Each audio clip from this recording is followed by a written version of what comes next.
Sa mga hindi pa po nakakaalam, para sa inyo to.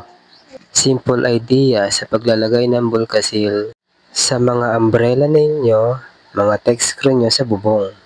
Tamang-tamang idea nito pag nagpapagawa kayo ng bubong. Ang first step, ilubog nyo muna ang umbrella ninyo ng kalahati. Kaya pinukpok na natin siya. Pagkatapos nyan, lagyan nyo siya ng Bulkasil sa ilalim. Yan, lagyan nyo ng Bulkasil. Tsaka nyo siya pukpukin.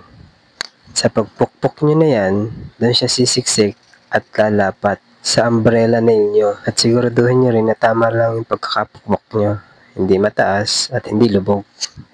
At saka nyo ulit siya lagyan ng Bulkasil sa ibabaw. Para silyadong-silyado, hindi pagmumula ng tulo sa bubong nyo. Mahirap kaya maghanap ng tulo sa bubong, lalo na't may kisame yung bubong nyo.